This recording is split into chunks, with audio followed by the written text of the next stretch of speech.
Pengine utanituma niende, pengine mabondeni wataka nipeleke neno. Dhahiri sitakataa wito wako Bwana Mungu, nitasema niko hapa, wala nitume niendelee. As the sun rises from the eastern hemisphere, sending its sparkling rays to a village long lost in poverty, a promise of life it brings to the village of Majengo in Kikambala division. Due to poverty, the villagers pay no interest on girl child education that has led to increased early childbirth and early marriages upon the girls. As you approach the village, you'll be welcomed by nude children, ragged mothers, and poor housing.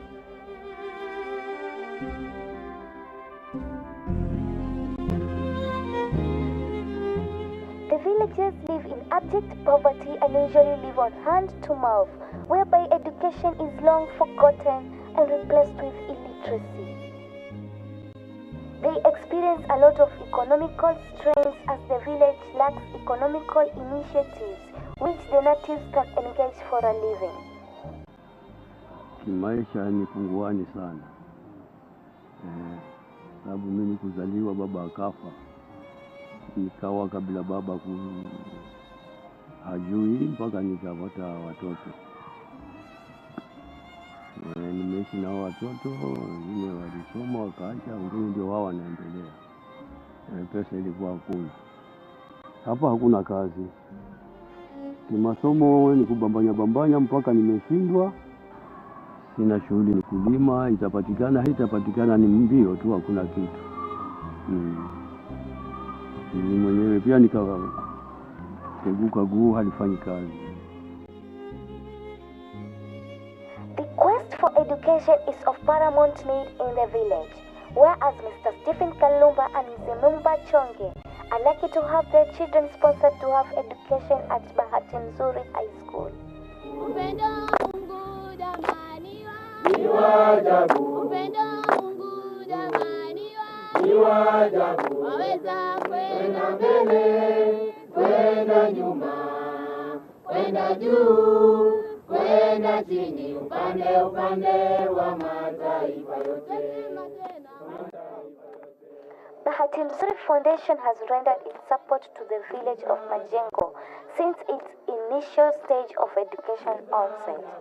It began by giving material support in form of stationery and furniture in the school of Baharini Primary School. The school currently is a public school, but initially the school started as a daycare center. And for it to start, the need was the children were coming from poor backgrounds and the parents could not take care of them, especially in terms of feeding them. Namshukuru sana huyu mama, namshukuru sana. Alienda kuchukua vitabu text kuanzia klasi 1 mpaka klasi 8. Tukafurahi kabisa. Tukafurahi sana. Basi aliporudi hapo kuona viti hakuna pale vya watoto kukalia, hata walimu walikuwa hawana hata viti pia. Basi yeye akaenda kuweka order. Madawati yakatengenezwa, madawati 40. But as time went by, the government stepped in and assisted the Bahati Mzuri Foundation, and what the government provided was only the basic foundation, which is the primary school. But after the children attained their class 8 level, they could not pursue further because the government was not giving the necessary assistance for them to pursue. So the Bahati Mzuri Foundation now stepped in and saw the need to take them to various schools. I'm the founder of Bahati Mzuri Foundation, who is helping children in Kenya to continue their education after primary school. My job in Holland is to find sponsors for the children. That's how Bahati Mzuri Foundation started. And some children have one sponsor who pay the whole amount of school fees per month.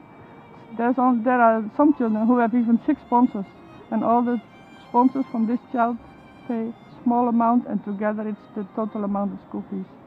Officially, the Bahati Mzuri Foundation is registered in May 2009, and we were looking for sponsors in 2009 for the children who left primary school December 2009, so they could continue January 2010 in high school. It was very, very difficult. One of the strong points in Bahati Mzuri Foundation that every euro what is donated by the sponsors is going to Kenya. All the board members and the volunteers of Bahati Mzuri Foundation are volunteers. We don't get anything paid. Even the ticket for me to go to Kenya I pay by myself. I put small money aside every month, and I try to find a super last minute ticket, and then I go to Kenya like 2-3 times a year.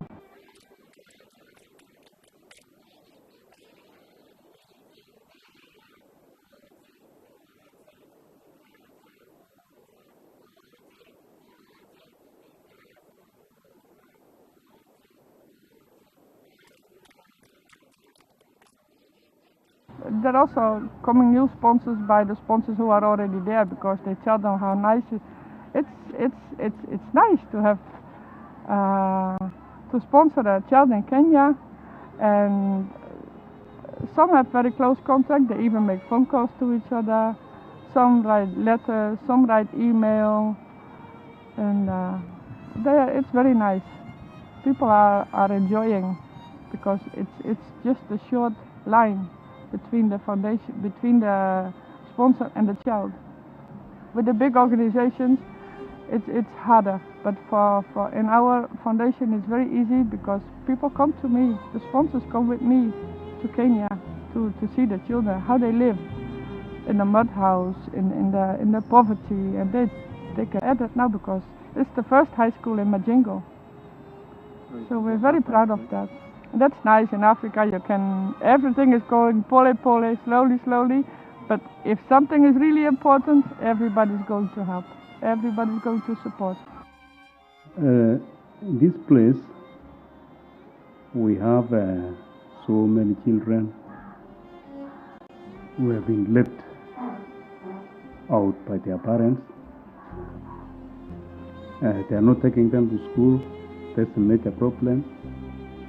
And then I think this one can lead to criminal activities, because if the children are idle, they are not going to school. They'll engage themselves on drugs and other criminal activities. Most of them, we found out that a student has really passed well, but he cannot access the facilities of education, not just because they didn't have the school fees, so they should remain at home. They should always find some people. We want to find them sponsors and need to take them to at least to finish their Form 4, and then even if it's possible to go up to the university level. That is our vision, to bring up children not only for school education, children who will command respect in the community, children who will know where they have come from, who will even help other children. Hakuna Mungu kama wewe, hakuna Mungu kama wewe, hakuna Mungu kama wewe, hakuna na hata kuweko imba hakuna. Mimi kwa wafadhili wangu napenda kuambia hivi, mimi nashukuru, kama si hao wasingefika hapa nilipofika, na naomba Mungu zaidi ili mpate kunisaidia zaidi kufika hapo.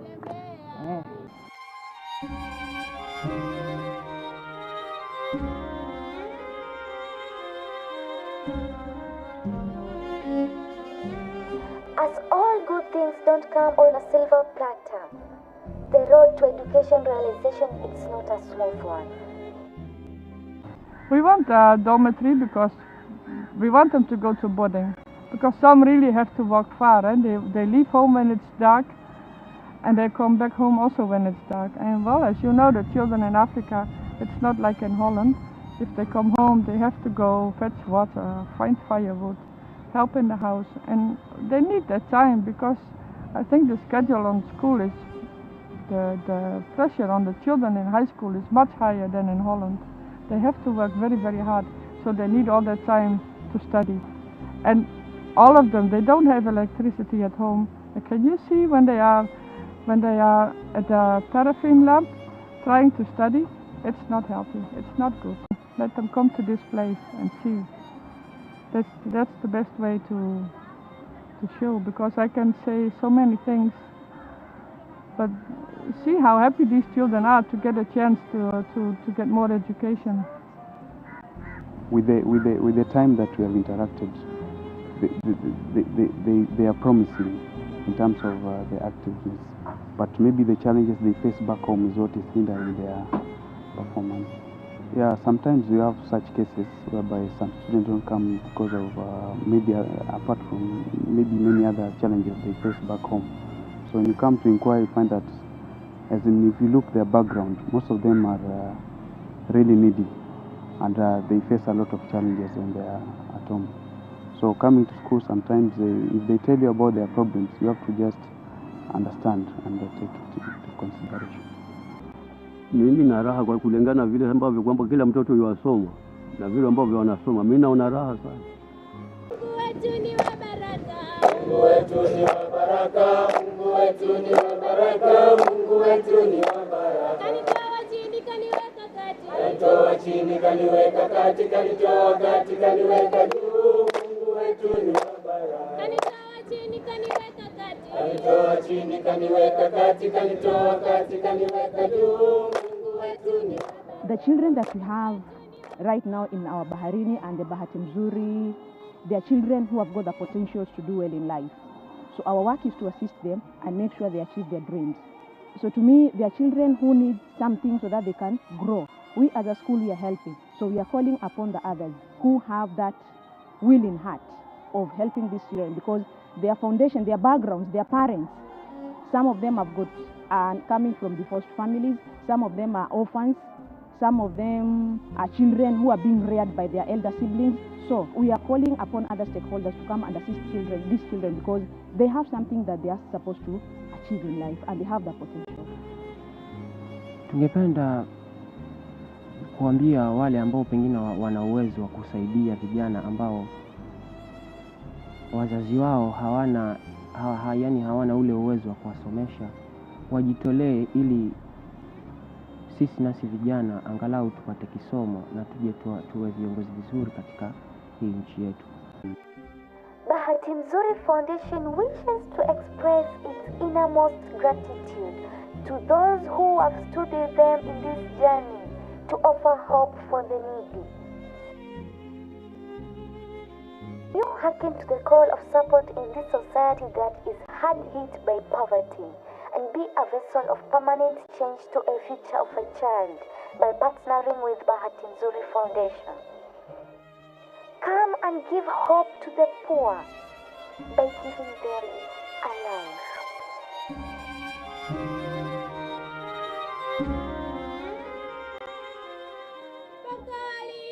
Bado watoto wako wanasikia, wale wanyonge wamerudi wakisema wamechoka. Mpaka lini? Bado watoto wako wanasikia, wale wanyonge wamerudi wakisema wamechoka. Mpaka lini? Bado mpaka lini? Bado watoto wako wanasisia, wale wanyonge